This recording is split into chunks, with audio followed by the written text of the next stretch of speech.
Assalamu alaikum, rahmatullahi wa barakatuhu. Y'all know what it is. Another late night session. Nothing major. Just I finally got a little chance to catch up with what I missed from the conference. So we just was lightweight discussing certain things from the conference. I won't really say the names of the conference for my Salafi brothers that don't like anybody, but they still like me. And just like I didn't mention the names of the people who did the conference, the other couple of weeks. But, so like we talking about it, and then I'm going to get to the brother question.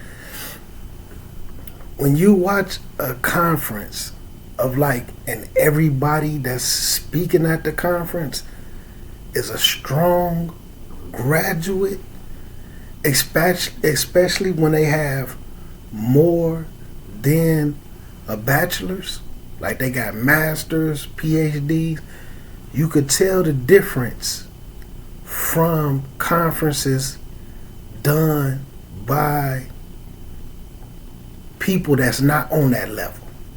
I'll put it that way. Not gonna say they ain't knowledgeable. I ain't gonna say it that way. But when they not on that same level, you can see the difference. You can see the difference.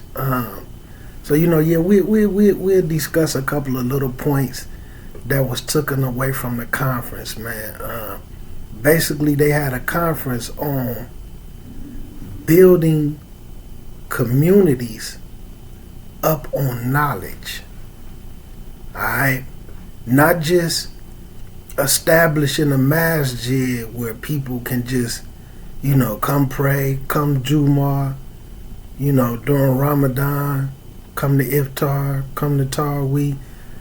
Actually building whole communities.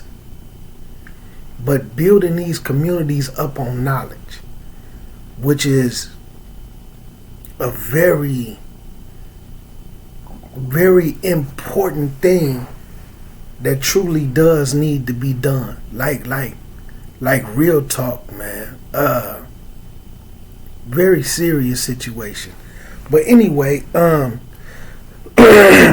me answer the brother question before we get to this. So, the brother seen a meme, and I'm familiar with what he talking about because I seen it floating around maybe, I don't know, it was before COVID. Maybe about 2019, maybe. So I seen it floating around about 5-6 years ago. And, the brothers, basically they was talking about how you shouldn't deal with the clear Quran because it has Aqidah issues. Okay? So, this is a brother who has a clear Quran. I won't say it has Aqidah issues. I'm familiar with what they was talking about, but I definitely wouldn't tell people to throw it all, don't fool with it, period, because the clear Quran has a lot of strong points that others don't have. And when it comes to the English translations, to keep it thorough, you could probably find one or two things out of every single English translation. So what I'm going to show is, I'm going to read one of the ayahs that they discussed. And it's funny because in the video I did earlier about a message from the people in the hellfire, I mentioned Surah Al-Arad. And in ayah number 2, right, in the clear Quran, it says this. Now, and even with the English translation and even with what people try to say, I want y'all to get a grasp of, just listen to this, how it starts off. It's really kind of comical for the people who try to say certain things. Okay. So it says, it is Allah who has raised the heavens. So raise the heavens means the heavens is raised above us, right? It is Allah who has raised the heavens without pillars. As you can see, then established himself on the throne. So this is how the clear Quran words that. Some people have an issue with them saying established himself on the throne, because when it comes to istawa, certain people, okay. So certain people don't like to acknowledge that Allah rose. You know, Allah can't rise because he created direction. You know, Allah doesn't have the ability to move because he created movement. But so instead of saying rose above, they say established himself on the throne. Although they say the same time, saying that Allah has a throne that he can be on, this is how far they go. Saying that Allah has a throne that he can actually be on is giving him human parts of a butt and legs, because you can only sit on a throne. So it's impossible for Allah to be on his throne, because now you're giving him a human butt. You're giving him human limbs. So because they use the word in English, established himself on the throne, this is one of the ayahs, so people feel like, you know, throw the whole entire Quran away. Because it doesn't say he rose above his throne. So, but even when you look at the ayahs and you have some general understanding, when it say when Allah raised the heavens without pillars, and then we know that the throne is above all of creation, so it has to be above the heavens, right? Or for some, at least in the highest level of Jannah. So that means Allah had to do what? However it was done, okay? However it was done, Allah's above his throne, which we know it's above the heavens, or at least in the highest heaven. But it says Allah raised the heavens without pillars. Kind of like people who understand building a house. Can you build a roof just with nothing and the roof just stay up there? You got to have some form of some pillars. You got to have some type of foundation to hold the roof up. And the roof is what's above you. So that's what Allah saying he did with the heavens. Raised them with no pillars, nothing to hold them up. So even with them saying he raised it, and he's above the creation, his throne, you know, but like when you have a general understanding, but you know, like I said, I get it. So, you know, because they use the word established himself on the throne in their translation, throw the whole Quran away. Nah, it ain't that serious. You know what I'm saying? It ain't that serious. So, like I said, some translations is going to say Allah rose above the throne, right? However it was done. It's sad that you had to throw that disclaimer in there. However he done it in a manner that was befitting him, because you had to throw in these disclaimers for people who have Aqidah issues, whether they think they are or dumb, you know. So no, don't throw it away, you know. But at the same time, this is why it's important to go ahead and get that Arabic in you. You know, even if your Arabic is weak, like mine, my Arabic is weak. It's even weaker because I don't get to use it enough. But you know, when I go and read it, I be cool and I can look up stuff. You know what I'm saying? But sometimes in conversations, is when you don't use it, you can lose it. You know what I'm saying? So, but you still should get it up in you, and then kind of deal with it that way, as opposed to just learning how to memorize or just read. And then you can avoid these type of things.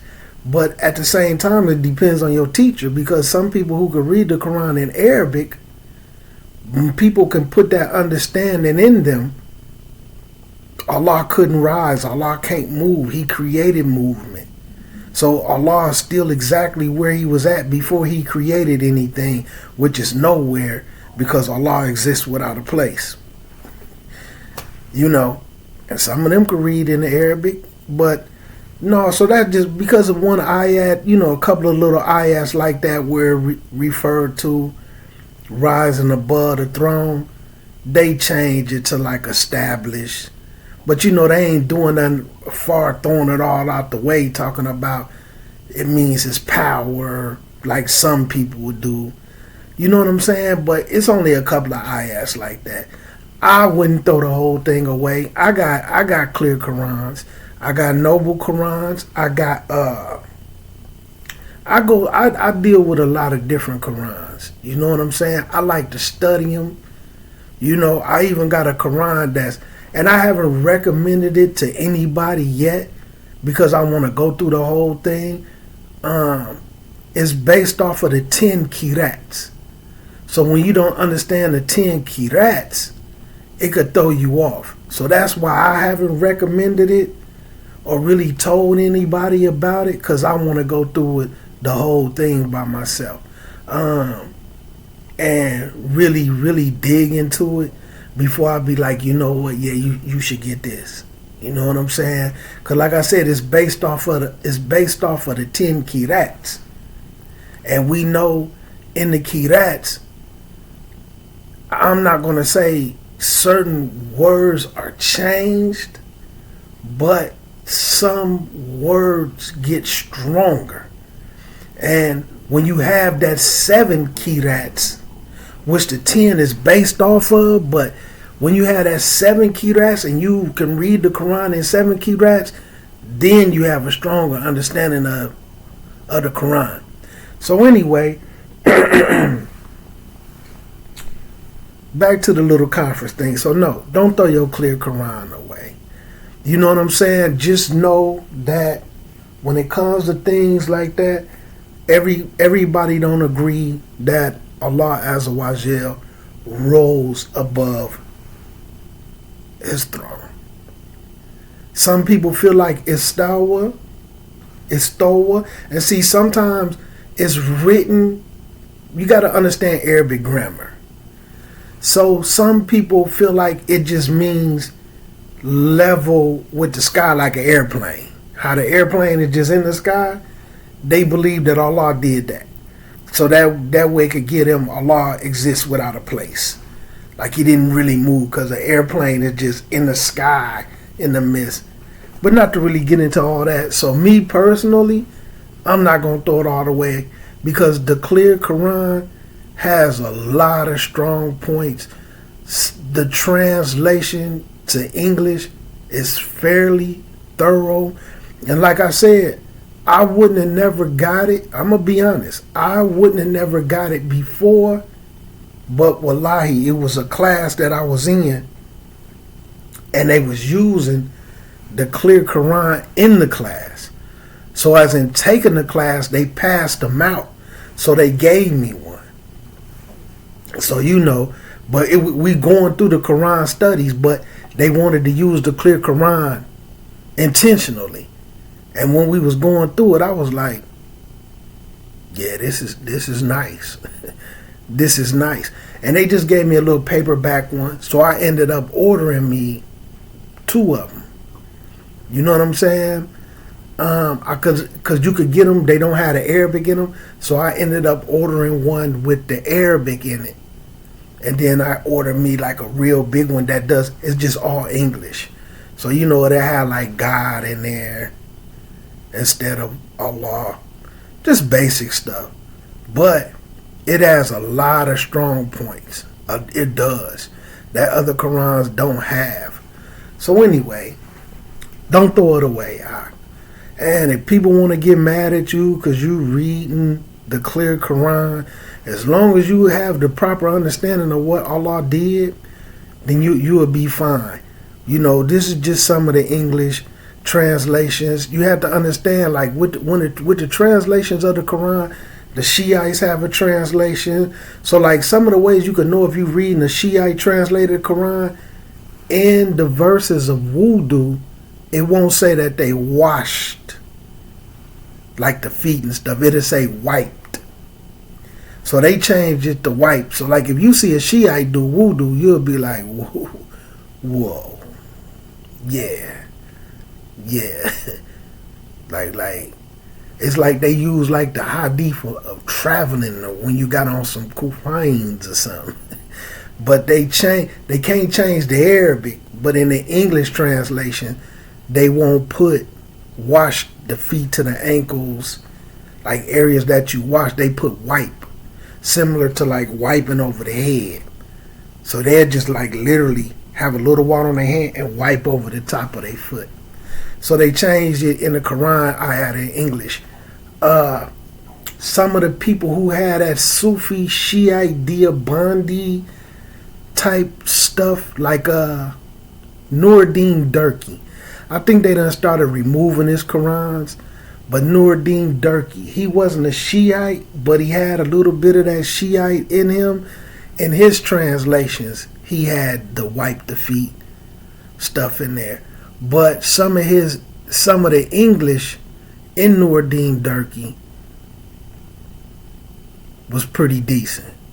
You know what I'm saying? I used to have them. I gave the ones that I gave them away. You know, it was a person here at the masjid, when Ramadan, he would get like a whole box of them and pass them out. And they had transliteration in them, but it wasn't Roman script transliteration. And at the time, I used to use it because when I was trying to learn Quran, I used to use the transliteration as training wheels. You know what I'm saying? Because it wasn't the Roman script where it got a whole bunch of Z's in it. You know, it was okay. It was alright, you know. But the thing about those transliterations, if you just sitting around and you know you trying to pray and you trying to lead your little family, it's okay to get you through a prayer.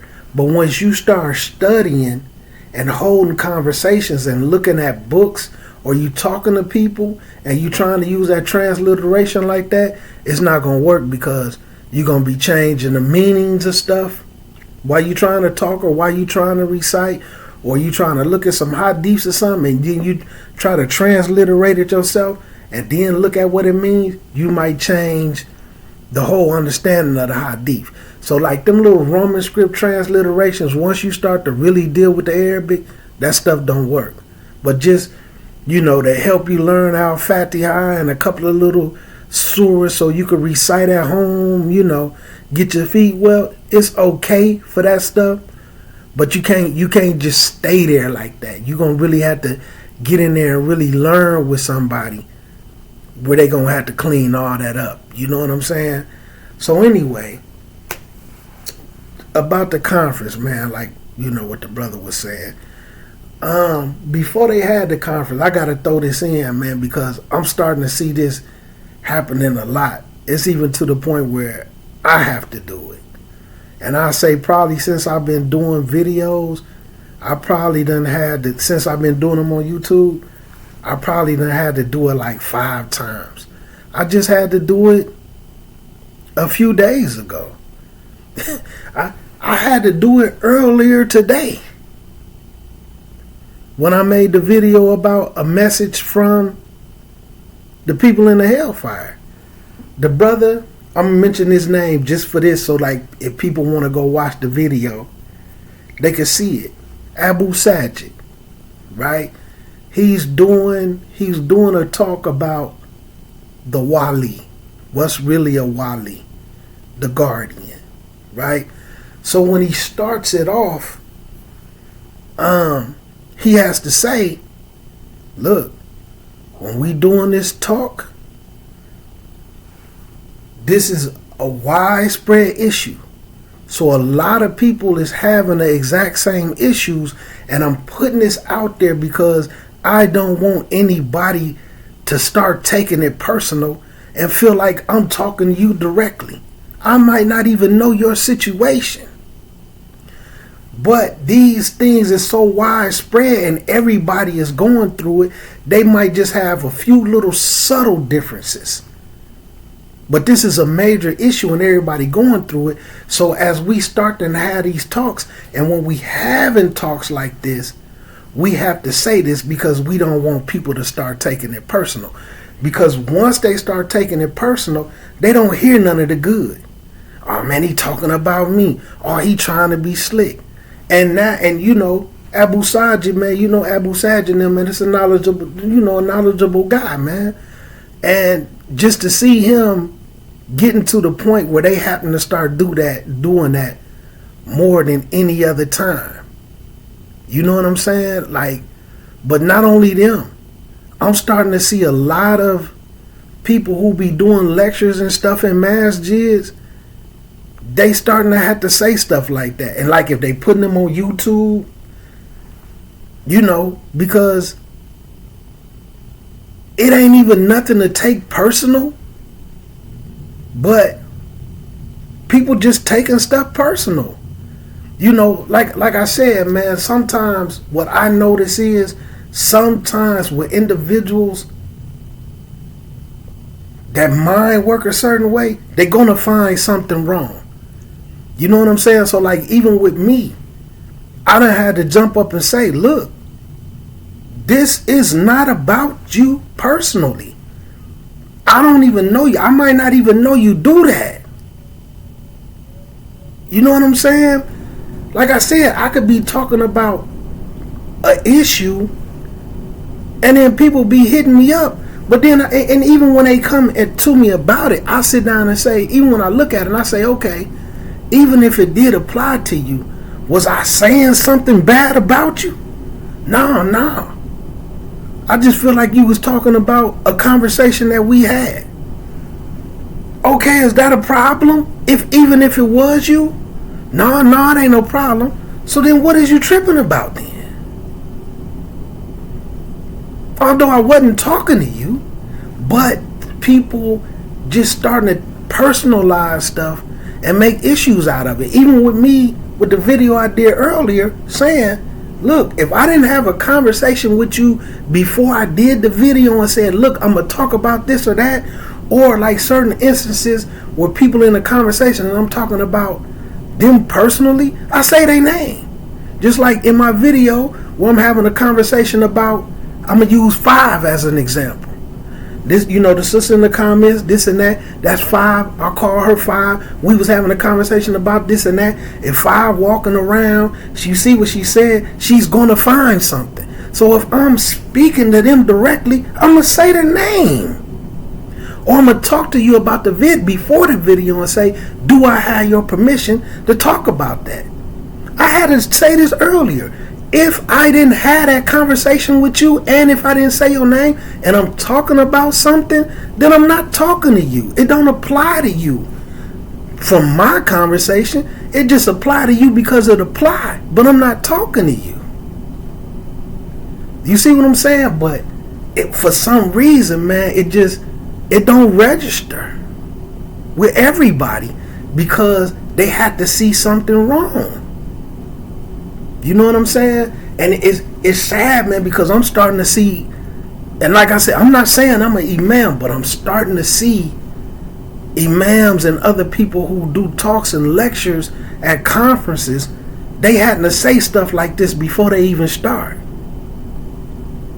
You know what I'm saying? And then like the couple of incidents where I was having a conversation about deeds, me and deeds, because y'all can't see them. Just like a lot of y'all, anybody who be watching, sometimes when people be on live or they do videos, they might be on Instagram and then they might just be recording it for YouTube. So like the people in Instagram, they type the questions in the comments, or on the YouTube live, they can type in the questions or whatever, but you might not be able to see what they're typing, but you can hear them answering them. That's what basically we be going on with us. You see what I'm saying? So like we might be talking, me and D's might be having a conversation, but it was due to that, due to people, oh man, I kind of felt like this and this. Like, wait a minute, what? I ain't know you did that, brother. Cause like it was a prime example how I started. I'm talking about a situation about something that had went on in Philly, about how this brother was walking around with this girl, right? That where me and D's was up there. For some reason, a brother here went around and started talking about, I was talking about some brother at a karaoke bar. So when it got to me, I'm sitting there like, hold on. That brother took his wife to the karaoke bar while they drinking and all that. I didn't even know that. And then it became a little narrative in the city. Oh, well, I feel like he was talking about that. I didn't even know that about that brother. So I had to make the video sitting up saying, y'all the ones who knew that about her. I didn't. So that y'all just saying what y'all want to say about her and him, and then putting it on me. I didn't even know that. So sometimes, man, when people looking for stuff, man, they find it, even when it ain't even there. And then, like with me saying, especially if I consider you a friend, if you know, and then we're gonna get to the conference thing, because this is still involving some of what was going on. Why they had to make these type of announcements. You can watch a movie. You could talk to some people you work with about the movie. You could talk to some of your family members about the movie. You could talk to your friends about the movie. So you may be done talk to like 10 people about the movie. Then you may be doing something like this, talking on YouTube, and be like, man, I was talking to one of my friends about the movie, but this friend didn't like the movie, or we didn't see eye to eye on the movie. So I'd be like, yeah, you know, we was watching a little movie, and they said this and that about the movie. But then some of the other people who may watch the videos who didn't say that about the movie, for some strange reason, they gonna feel like I'm talking about them. You didn't say that about the movie. Or, I didn't know you felt that way about the movie. You never said that to me. But because I also talked to them about the movie, this is an entirely different conversation. But they still apply it to themselves. You know, to me, this is from the shaitan. You know what I'm saying? It's was. You know? But anyway, so like to get into the conference, what the brother had brought up a little bit before we started recording. And now I gotta do another disclaimer. Because I know multiple Muslims with dogs. If you have a dog, that's your business. I don't care. I'm not trying to change you from that. Whether you're a sister, whether you're a brother, whether we had an interaction and we didn't go any further because you have a dog, I'm not having this conversation because of you or to shoot shots at you. But basically, one of the brothers was giving a talk in a conference, and these Muslims would not leave that brother alone about having a dog in the house. They wanted him to give them some type of ruling to make it okay for them to keep having dogs, man. They wouldn't let it go. All the way to the point where one brother sat up and said, you know, I'm talking about, he had to go through all these different hadiths, all these different rulings about dogs. And one thing that I noticed that none of them ever bring up, and I don't bring it up either. when you go to the hadiths on things that you can't spend money on, you can't buy a dog from somebody. If you do end up with a dog that you consider to be a guard dog, a hunting dog, if you bought it, if you paid for it, you still bogus. Because you can't buy a dog. You can't pay for a dog. A cat either. If you end up with a cat, somebody had to gift it to you. Yeah. It's in hadiths. The deen didn't leave no stones unturned. But they, I was just sitting back like, in 2024 with all this knowledge and everybody who asking questions, they asking questions because they know they're not supposed to have no dog. But because he's a student, got a master's degree, brother, give us something to make it cool for us to have a dog. So he going through all this stuff, then he'd get back on the talk, then somebody ask him another question that's still the same. So he had to get to like I said, you can't have no dog if your dog is your pet, if your companion, you're sitting around petting the dog, loving the dog, hugging the dog, that's your pet. You can't have no dog like that as a pet, whatever excuse you're using. Then he'll go back to the this and that, and then they'll come back again with a whole nother question about a dog. But it will be a different person. All the way to the very last question when he getting close to the end. And then the person say, well, if I was blind, could I have my dog in the house? First and foremost, in my head, I'm sitting up saying, first and foremost, you're not blind. You're not blind. First and foremost, but they steady looking for something and need something to be said. Come on, man, make my dog permissible. And then it was funny because I sat down and said, shoot, man, some of the people watch my videos gonna think I told him to say that. Yeah, you told the brother to say that about the dogs just so you could shoot some shots at us. Well, I had to sit back and be like, What are you talking about? You know what I'm saying? And I'm not trying to be funny. That really did go through my head. Like, some of the people that watch my video, and I'm not trying to be offensive. I am making light of the situation, but I really did say that. Some of the people watch my videos probably be like, man, you told him to talk about that. You know what I'm saying? But dude was really going through a thing because, like I said, the conference was about building communities based off of knowledge, upon knowledge. You know what I'm saying? None of this just running around. It was real beautiful, man, because, they were speaking the importance on you can't even really practice Islam correctly without knowledge. You know what I'm saying? One of the other brothers was even going into the Shahada. And like he said, what's the 7 conditions of the Shahada? Crickets. Crickets. And he was like, come on now. Somebody in here got to know the 7. Y'all scaring me. So then it was like maybe 3-4 people raised their hands. So he was like, I ain't gonna call y'all one-on-one. Just scream out the conditions. You know what I'm saying? And just look like, yo, this is strange. All these Muslims, people who done took their Shahada, don't nobody know the 7 conditions of the Shahada.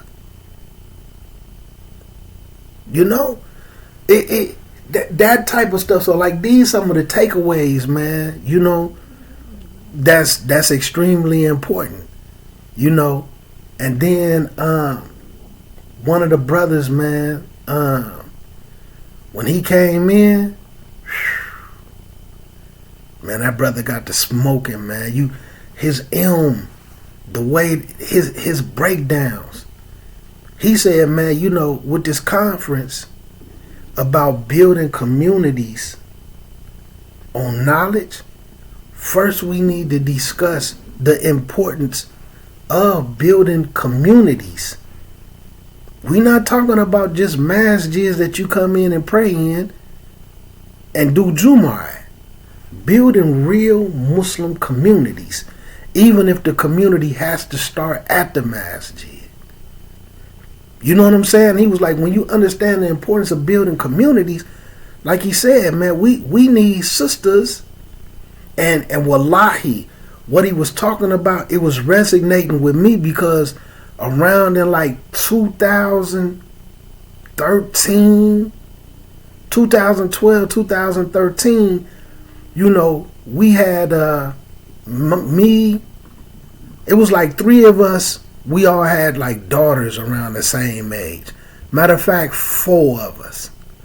We all had daughters around the same age, right?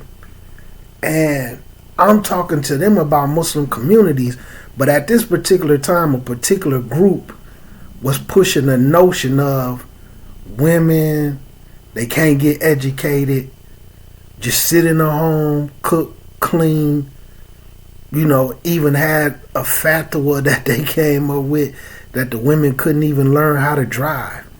Like right now, no joke, I know some Salafi sisters, man, in their 30s, and they don't know how to drive.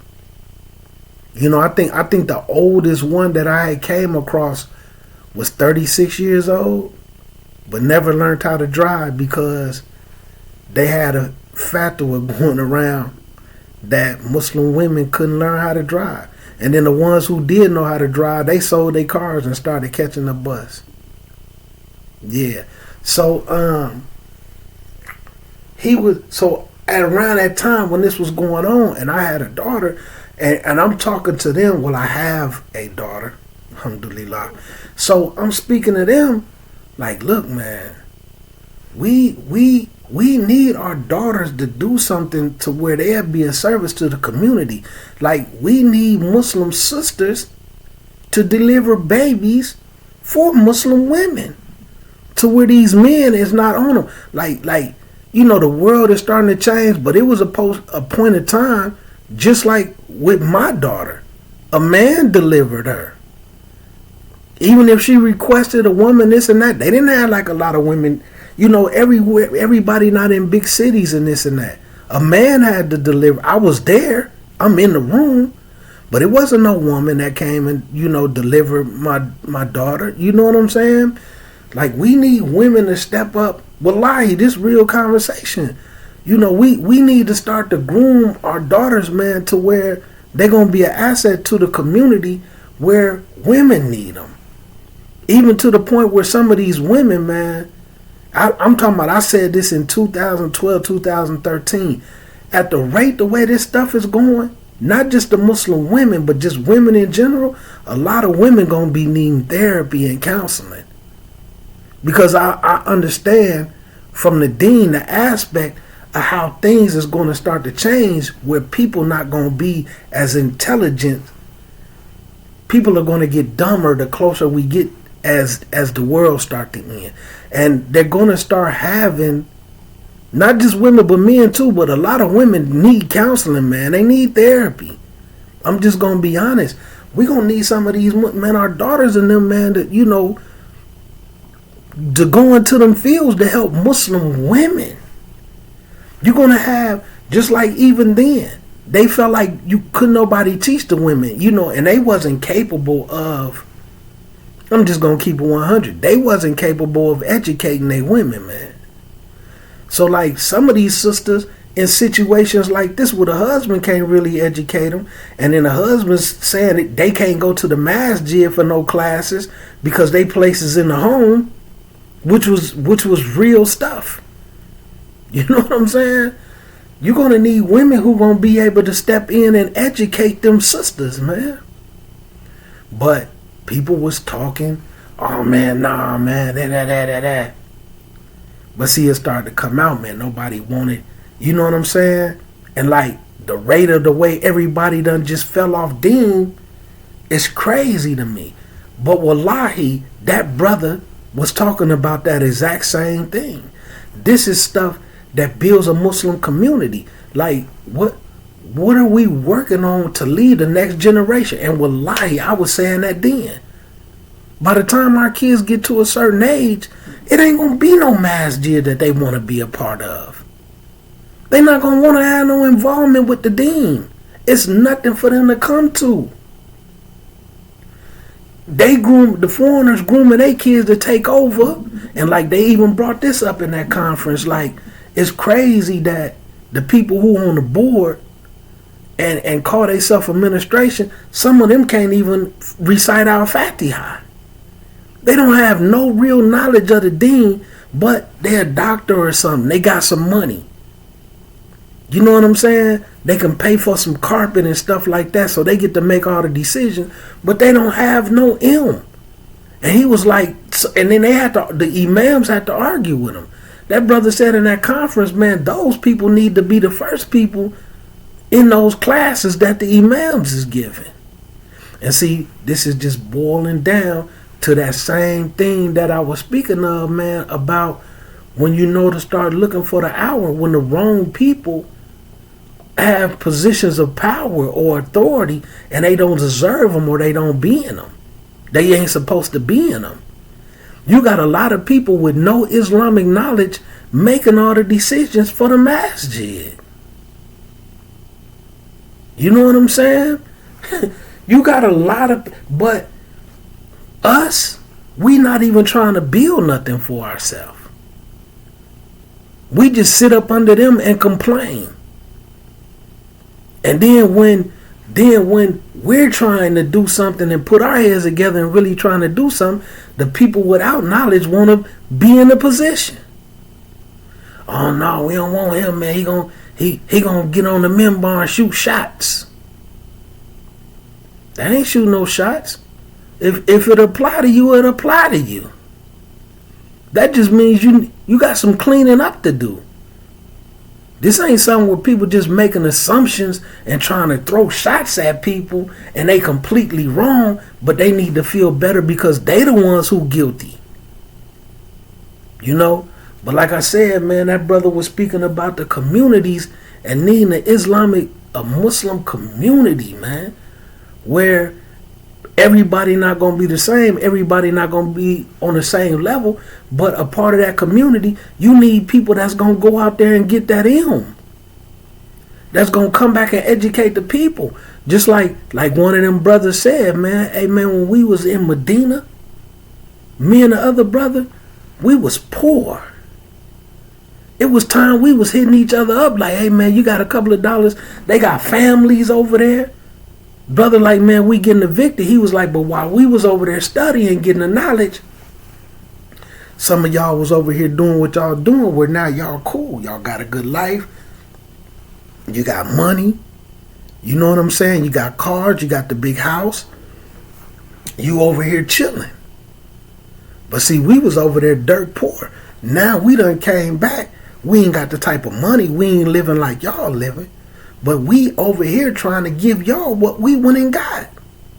Y'all need us to learn the deen properly. And see, he was tying it to the hadith about Abu Hurairah. And one of my favorite hadiths is about Abu Hurairah. I refer to the hadith as he went from ashy to classy. He went from ashy to classy. You know what I'm saying? So he was saying how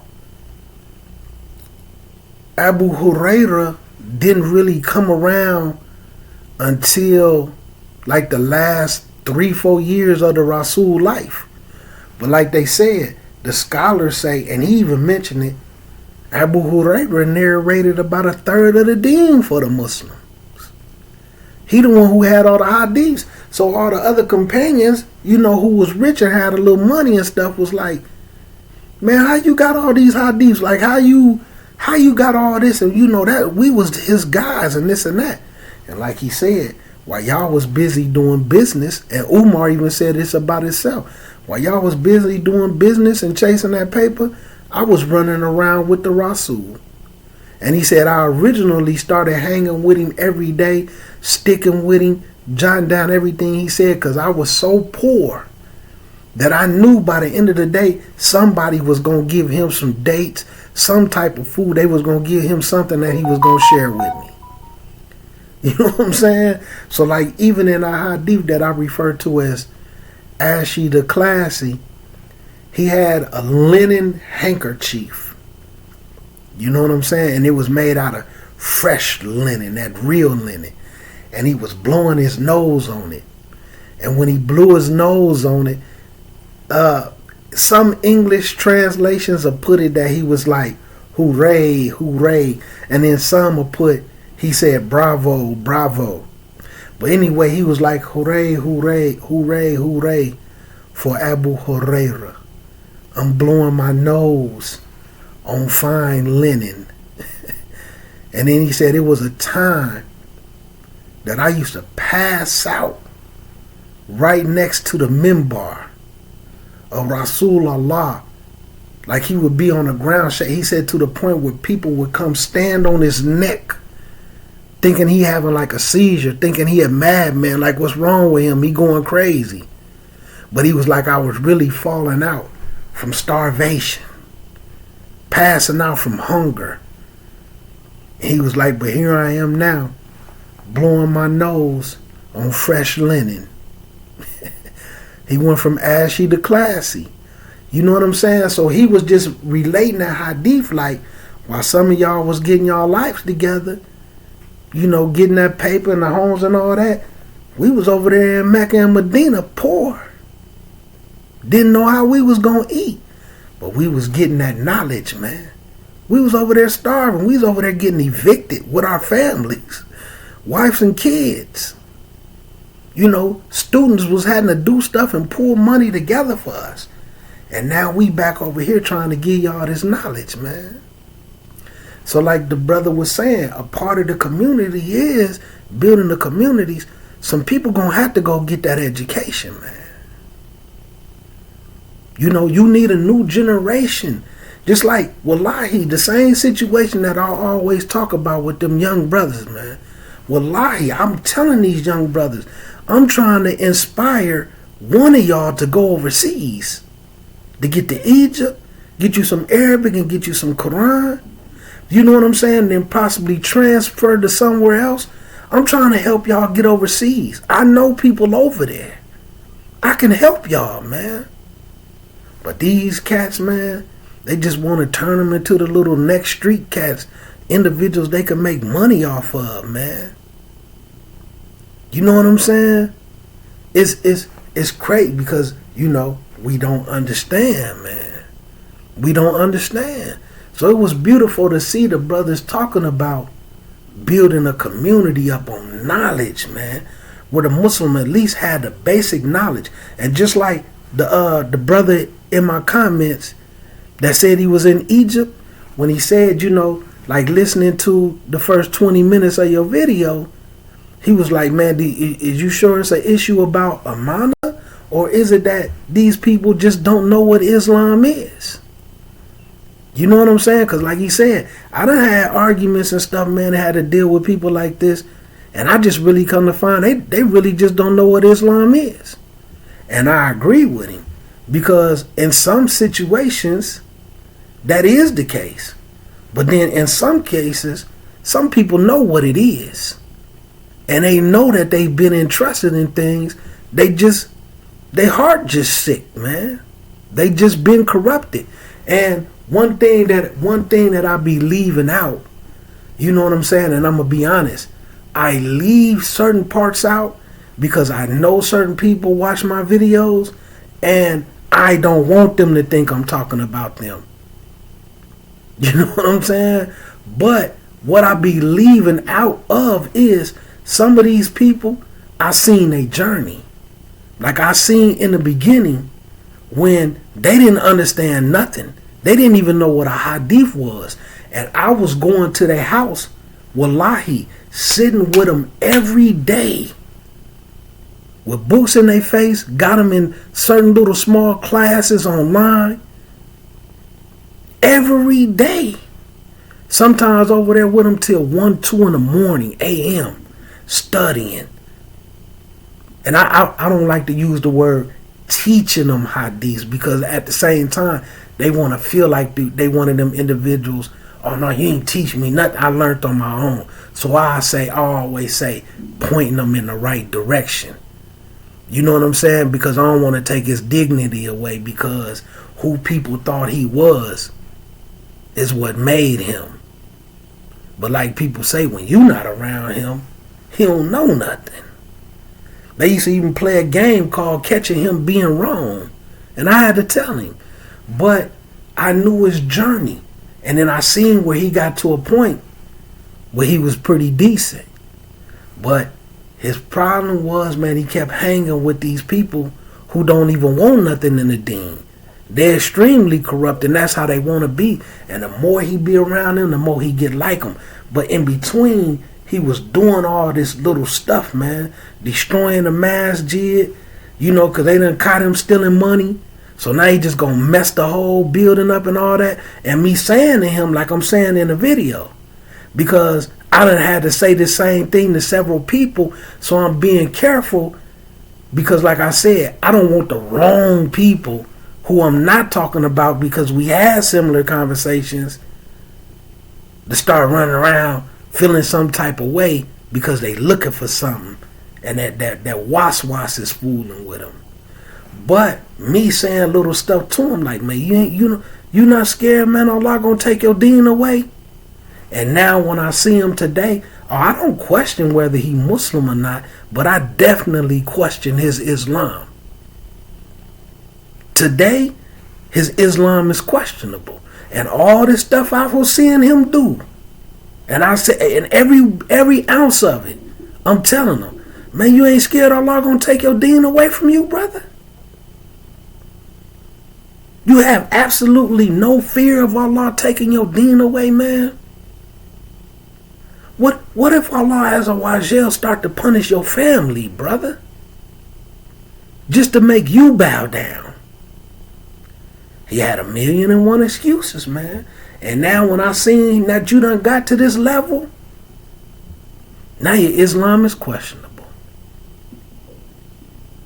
Questionable. And he know it. Because he had to break down and say it to me, man.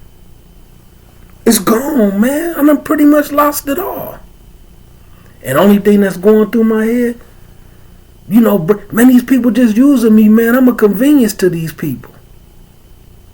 Yeah, just like you trying to use me, and I'm a convenience for you, right? You know what I'm saying? So some of them, they did understand what their imana was. They just done became so corrupted. And like I said, I done seen them go from a point of where they was on the minbar giving decent cook bars, actually made it to where they was on the board of the masjid, to now, it's like, man, where Islam at, sitting around, laying all around the house with, like I'm sitting around just looking at him. And then, like I said, this not to bash him or not to keep talking about this, but all of this, just listening to all of this, I'm sitting around looking at the brother, and we all in a group, and I'm looking at him, man, because every time I'm going over there to meet, I'm verbal about it. Man, I'm looking at you, man. I'm looking at your face, man. It's other people who watch this video, because I stopped being around them. And I'm sitting up saying, man, I ain't been around y'all in 2 years, man, and all of y'all worse. Like, man, what's going on, man? I'm looking at your face, Ak. I see it in you. But I'm saying this in front of everybody, and I'm really just looking at him. I say, hey, man, I could tell by the way you acting, man. Ain't no angels in your house, man. And then his baby mother, who happened to be in the room, yelled out, yeah, that's because he got them dogs in there. So I looked at him, I said, what? He was trying to hush her up. I looked at him, I was like, what? He was like, yeah, man, my new wife, man, she got some dogs. I think them little cute little poodly dogs he was trying to describe. So I was like, man, you got dogs all in the house, man? And he was like, man, that's why I don't be feeling comfortable praying in there and all this stuff. This dude don't even like dogs. Now you in the house, man, got dogs all in the house. Islam questionable. But like I said, and I'm only speaking on that because he understood what the amana was. So he had an understanding. Some people, they really don't. Some people don't understand what Islam is. And I'm going to close on what dude said in the conference that was extremely cold. He said, man, one thing about us here in America, he said, we can't even process that we're following a deen that ain't even Islam. We're following a deen that ain't even Islam. But we don't even know it. And then he started pointing certain things out, and I was like, yep. But you can't get people to grasp that. Why? Because like I said, like with that message from them people from the hellfire, the Muslims don't listen no more. They don't listen. This man said, one of the brothers who got a master's degree, this man, they come at him talking about the dogs, and he just talking about things, you know, because they trying to build a community on knowledge and just speaking about the harms of having a dog and all this stuff. This man made it extremely clear, but because they had dogs and they don't want to give them up, they just kept coming sideways and sideways over and over and over and over and over again. All the way down to where brother said, so even if I'm blind, can I have a dog in the house? Brother, you're not blind. So don't even worry about it. You know what I'm saying? You're not blind. That ain't no valid excuse for you right now. You know what I'm saying? But like dude said, in this day and time, so y'all looking at a different day and time. Right now, they'll give you a caregiver. Is that dog gonna cook your food? Can that dog cook your food for you? They just gonna give you a caregiver. You know what I'm saying? You got all type of home security and all this type of stuff. Some people don't even be in no danger.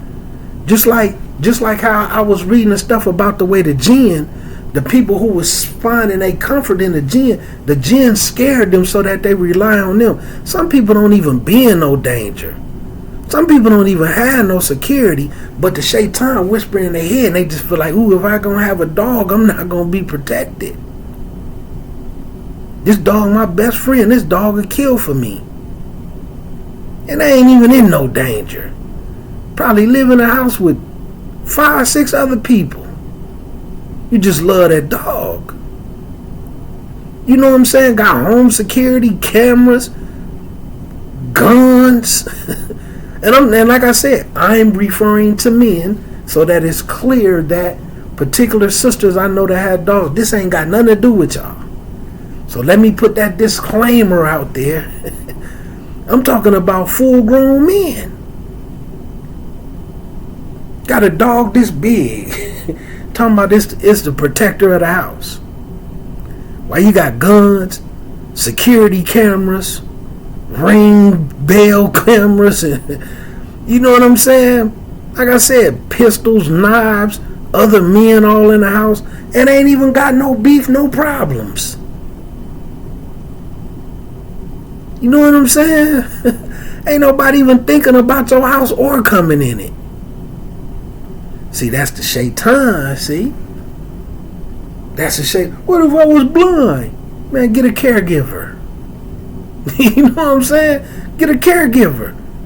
Right now they have people come to your home and come in your home, do your laundry, cook your food. Well, what if they try to steal? Like, hey, what your dog gonna do? You gotta put your trust in Allah, man, and the angels, man. That Allah gonna allow the angels to do what they supposed to do to protect you. You gonna give all that up for a dog? All the rewards that you lose every day for having a dog? Anyway, man, it was a beautiful conference, man. You know what I'm saying? And like I said, let me put this disclaimer out one more time. If I'm having a conversation like that with a person, I spoke to them and got their permission before the video. Or I said their name. I'll be like, 5. This is 5. This. Look, cause that's what I called her. 5. Look, this. I'll say the name. You know what I'm saying? I talked to multiple Muslims every day. Some good conversations, some bad. You know what I'm saying? Like, just not to go through the ordeal, but I had a serious conversation, man, with a sister, man, the last 2 days, man, because a very troubling situation that they in. I mean, very troubling, traumatizing type of situation. I talk to people all day. Now, for some people, maybe I'm the only Muslim they talk to, but I talk to multiple people, man. If it's that, I'll say your name. But at the same time, I'm not even saying nothing bad. You know what I'm saying? Just like I said, certain people who may have dogs in their house, and then like I say, I might be referring to one of the brothers, and because they also had dogs, they might get a little sensitive about it. But I ain't talking to you. Just like the same thing with them. If you want to have a dog, man, that's on you.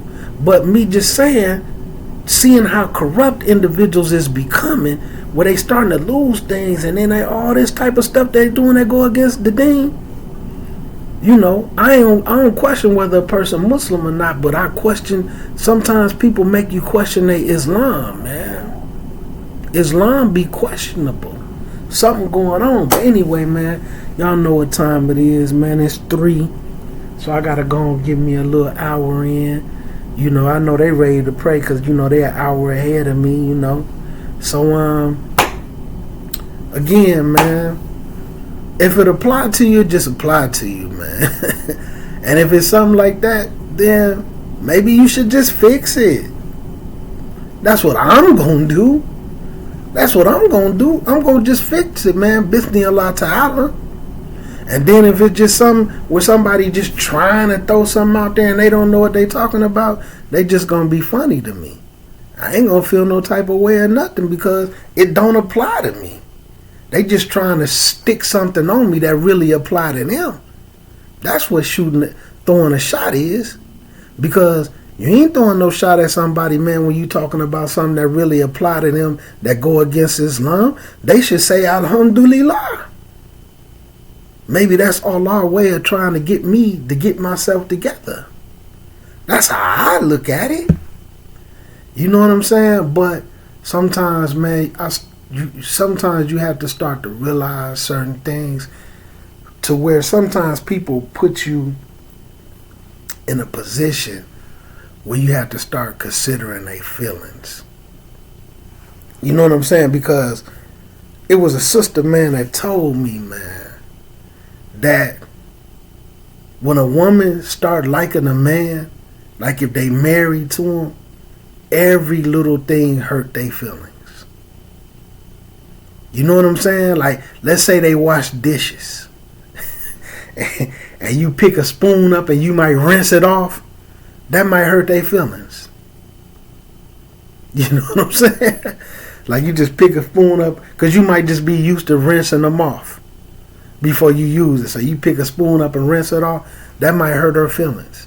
Or you pick the spoon up and look at it like this, that might hurt their feelings. But they won't have no problem of walking up behind you looking at your forks and spoons. I want to make sure it's clean. I want to make sure you ain't spilled nothing. But look at one of their forks. Just like how I'm telling the story, man, about the sister who got mad at Deez because he took a piece of cheese and put it in his own salad. Don't be putting no cheese in my salad. It ain't her salad, it's his. But you got to eat the salad the way she made it, what she want in it. You know what I'm saying? Some people mind just work like that, man. But alhamdulillah, man. So, hopefully, man, some people can grab something to take away from this, man. The conference was beautiful, and we gonna parlay on it. You know what I'm saying? Everything ain't for YouTube, because some of the brothers, I like to spare, because they on that Salafi side where they don't have permission to listen to some of these brothers.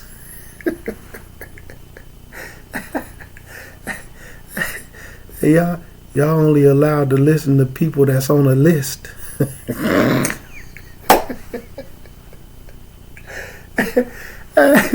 Look, y'all, cause like I said, in our group, our inner circle, D's not Salafi, I'm Salafi, some of the other brothers Salafi, but we also have a couple of brothers and their wives that's Salafis that don't like nobody.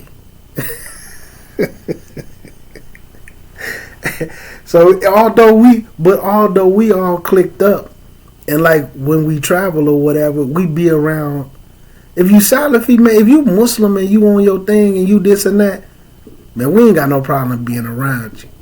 I mean, so, a couple of the brothers who like that, so that's why them be inner jokes between us before somebody feel like I'm talking to them directly. You know what I'm saying? Them inner jokes between us. They, and like on some real talk, no, they didn't look at the conference. That's why I cracked them jokes. Y'all gotta go get permission. They gotta get permission.